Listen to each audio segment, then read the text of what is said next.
Hey guys, and welcome back to Pokemon Oris Wi-Fi battles for ASMR.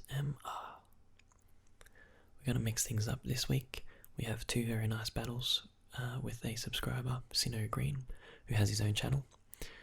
And we had a couple of nice battles on Showdown. He is definitely better than me. He's played for a lot longer than I have, so he knows a lot of my sets, and he watches my videos, so he definitely knows which Pokemon I like to use. Sinnoh also takes pride in making some strange, uncommon sets, as you can see by the Tyrantrum with Charm and Toxic, as you're about to see. So I led with Donphan wanting to get Stealth Rocks up, and I get a knockoff on the Tyrantrum, which is alright, but there's not really much I can do to it at the negative attack of Donphan, so I swapped out to Sableye, hopefully hitting it with a taunt. Not really sure what this thing wants to go for. But he swaps into the Noivern, probably expecting a Will-O-Wisp. But I was just trying to stop it from setting up or the like. So expecting a special move from this Noivern, I swap out into Tentacruel, who is max health, max special defense, calm, I believe, and Assault Vest. And it's actually a trapping Tentacruel with Whirlpool, Giga Drain, Toxic, and another move that escapes my memory at the moment. But Sinnoh swaps out into Luxray, who is not a friendly side for my Tentacruel. So I swap into Gyarados, which was very silly because obviously a Wild Charge is coming. But this is a bulky Gyarados that I showcased in earlier videos against one of my other subscribers. It's a variant of that anyway. It's also a trapping Gyarados. It's max health, max defense, Rocky Helmet, Intimidate, and it has, I believe it also has Whirlpool, Thunder Wave, Protect, and I want to say Rest. I can't really remember at the moment. So I make a bit of a questionable play again and swap out into Donphan, kind of hoping that I could take out the Glalie with an Earthquake, but it's unfortunately a bit bulky, so it lives and not even a Life Orb took it out. And we both went for Ice Shard on that turn, but obviously Glalie's going to be faster, so Sinnoh gets the knockout. So next I swap into Conkeldurr, trying to take it out with a Mach Punch, but I should have assumed that a Glalie on such low health would have gone for the Refrigerate Explosion. So unfortunately Conkeldurr doesn't really do much this battle, and we lose it without making any real impact. So Sinnoh sends out his Luxray again, and I send out Sableye, sort of my go-to swap in with Taunt and Recover and all that. So again, expecting the Will-O-Wisp, he swaps out to Noivern, and this time I actually did go for the Will-O-Wisp. So the Noivern is burned and has its attack halved, I believe, or possibly, yeah, it's halved, I think. But since it's a special Noivern, it's not really going to worry too much about that. So I swap in Gyarados to basically take the hit so I can swap out into something cleanly, and things aren't really looking too good for me at this stage. We have a physical wall, a special wall, and Crobat, who is very frail but can hit very hard. Just not against Tyrantrum or really Torterra. I don't think Torterra is quite bulky. So the Noivern goes for a Dragon Pulse. It's only doing about 20%. Tentacruel traps in the Noivern with a Whirlpool, and now the Whirlpool damage every turn and the burn is going to be doing about a quarter of Noivern's health. Noivern's just going to continue going for Dragon Pulse. Not really much else it can do. I think it's choiced, I believe he said, which is why he wasn't swapping his moves up. Giga Drain is to get a bit of health back. Tentacruel doesn't really have a lot of ways to get health back. It's got rest and that kind of thing, but it's hard. It's sort of the five moon, or was it 4 move syndrome, where I don't want to have rest on it because then I'm asleep for 2 turns. But if I put Sleep Talk on it, then I'd be out of other moves that I want to use. So I finally take out the Noivern with a trapping Tentacruel.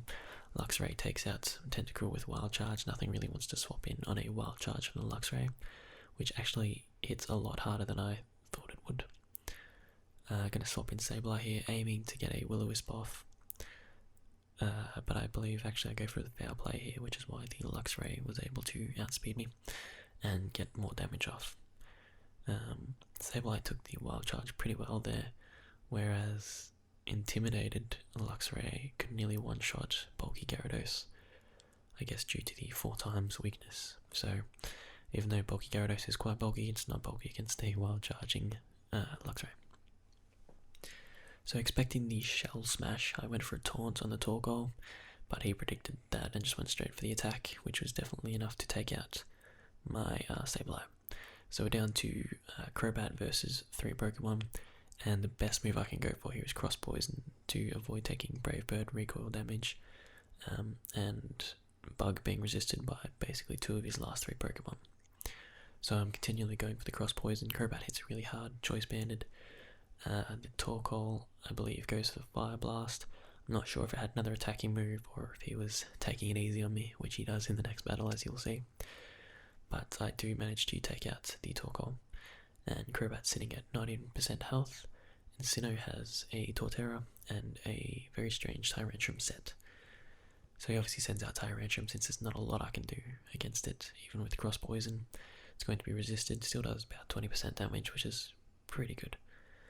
Tyrantrum's only attacking move, I believe, was Dragon Tail, which has low accuracy, which is why, I hope it's his only attacking move. I hope he wasn't just trying to let me get back into it.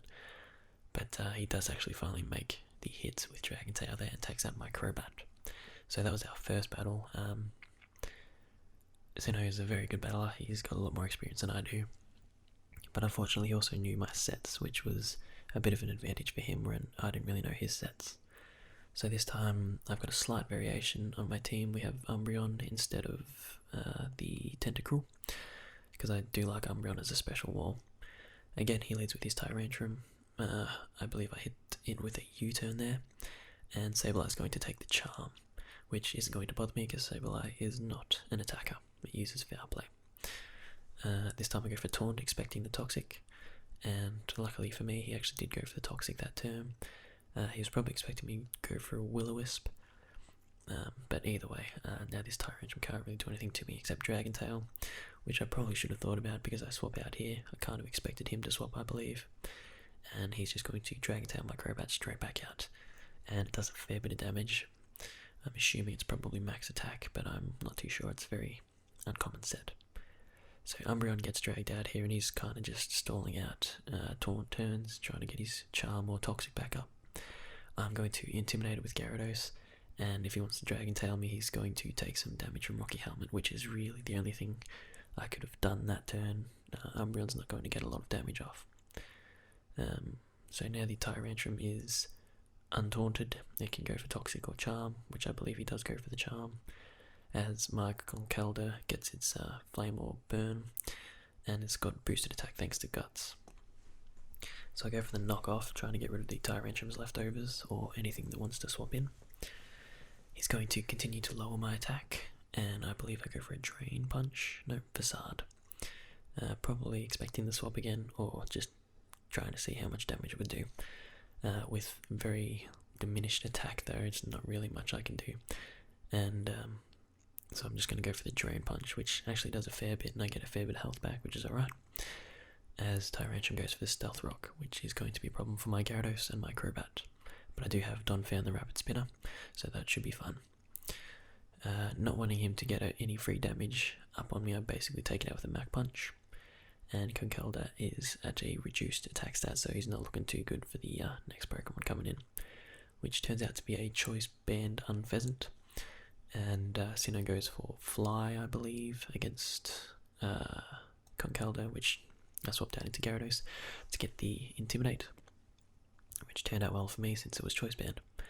So he's going to hit me with Fly, which does 30% damage to a bulky Gyarados. And this turn I'm going to be able to hit it with a Thunder Wave to, since it's locked into Fly, it's going to be unlikely that it hits me. I've also hit it with Whirlpool, so it's not going anywhere. I also have Protect, so I can actually dodge the Fly. So he's going to be taking damage every turn, even if I can't see him, and since he's locked into Fly, I can negate all damage that Gyarados would be taking, which is pretty cool. As I did mention before though, Sinnoh said that he was taking it easy on me this battle, which by no means anyone has to do. I can take a loss, I'm a big boy. It's all a learning experience and it's all just for fun. So yeah, feel free to demolish me, I don't care. But we're just going to stall out the Unpheasant here with taking the Whirlpool damage, and there's not really much he can do. He's locked into fly. I'm protecting every other turn, and I'm sort of considering getting a rest up here. The only thing wrong with Whirlpool trapping is that it's, apart from the low damage initially, is that just the accuracy of Whirlpool is so low. I missed so many times. I had this nice battle where, against another person, where Whirlpool just missed twice, and then Toxic missed twice, and all this stuff, and even the other person was like, "Oh, I'm sorry for your misses," and I'm like, "Nah, it's all good, man. It's part of the game." But I finally take out the Unpheasant. Gyarados is sitting at 33% health, and the Scrafty comes out. I go for the Protector Scout and see what it wants to do, and unfortunately Scrafty goes for the Dragon Dance. So now I'm pretty worried because this thing can pretty much take me out. But nothing else really wants to take a hit from Scrafty, so I just stay in to take the knockoff. And it's not bad because I believe the Scrafty took Life Orb damage there. The text was a bit fast for me to see, but he definitely took Rocky Helmet damage. And I know that Crobat's going to be able to outspeed Scrafty, who, since he is not that bulky, Brave Bird is definitely going to take it out from Green Health. That's lucky that Scrafty isn't that bulky, because that could have definitely been a threat. So since Crobat was at low health and the Stealth Rock was pretty much going to take it out next time, I swapped it in. I decided to just get some damage off on this Beartic with Brave Bird, and ended up taking myself out with the recoil, as you saw. Sinnoh is going to try and boost up with the Beartic, who I believe has Icicle Crash, possibly Avalanche, I can't really remember. I didn't really get to see it in action too much. So Beartic's going to go down to a Mach Punch from Conkeldurr, even at 1.5 defense. The Burn Stab combo from Conkeldurr is too much for the Beartic. So next an Ambipom comes in, and I'm honestly looking pretty good against this Ambipom. So I go for a Mach Punch. And I think the Ambipom was Choice Specs, possibly. I can't quite remember. He tells me his sets, but I was too busy concentrating on the battle. But I'm sure Sinnoh will mention in the comments what his sets were. By the way, you should check out his channel. He has some very cool videos. So the Simisage is going to take out Conkeldurr with an Energy Ball. I do about 60% damage to the Simisage, and I'm going to send in Umbreon, who is a special wall, obviously. It's going to be able to pretty much tank any special move this thing wants to take. This thing wants to use, sorry. And I'm going to go for a Snarl just to lower its special attack. This Umbreon set is not a common one, I don't think. Well, it's not a Smogon set anyway. It has Snarl, which is pretty good for double battle, so if you use Umbreon in a double battle and go for Snarl, it'll hit both the opponents and lower both their special attacks. Snarl, Toxic, Moonlight, and possibly has Heal Bell, this one. It's a variant of the Umbreon that I had to breed in X and Y since Move Tutors weren't available, and Foul Play and Heal Bell weren't available to Umbreon at that time. But thank you very much for the battle, Sinnoh. I had a lot of fun and I learned a lot. Go check out his channel. He does lots of Pokemon videos almost daily. And I'd like to thank you guys for joining me for this video, and I'll see you guys next time.